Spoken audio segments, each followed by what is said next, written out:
Everyone, Puri combination basin preparation చూసేద్దాం. దీన్ని బొంబాయి చట్నీ అని కూడా అంటారు. దీనికోసం శనగపిండి తీసుకొని కొన్ని వాటర్ యాడ్ చేసుకొని మరి లూజ్గా కాకుండా గట్టిగా కాకుండా మిక్స్ చేసుకొని పక్కన పెట్టుకోవాలి. నెక్స్ట్ కడాయి తీసుకొని ఆయిల్ హీట్ అయ్యాక కొన్ని ఆవాలు, జీలకర్ర, ఉల్లిపాయ, పచ్చిమిర్చి వేసుకొని ఫ్రై అయిన తర్వాత ఆలు ముక్కలు కూడా వేసుకొని కొంచెం సాల్ట్ వేసుకుంటే త్వరగా ఫ్రై అవుతాయి.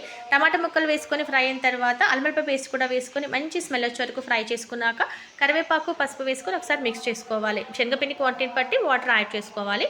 అందులో సరిపోయేంత సాల్ట్ వేసుకొని ఇది మసులుతూ ఉన్నప్పుడు మనం శనగపిండి మిశ్రమాన్ని కూడా వేసేసుకొని ఒక 2 మినిట్స్ ఉడికిన తర్వాత ధనియాల పౌడర్ కొంచెం, కొత్తిమీర కొంచెం వేసుకుంటే సూపర్ టేస్టీగా ఉండే బొంబాయి చట్నీ రెడీ అయిపోతుంది.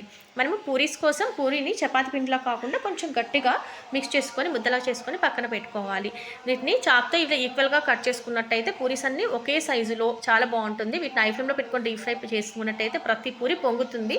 దీని కాంబినేషన్ బేషన్తో తింటే అదిరిపోతుంది. చాలా చాలా సూపర్ టేస్ట్గా ఉంటుంది. Thank you.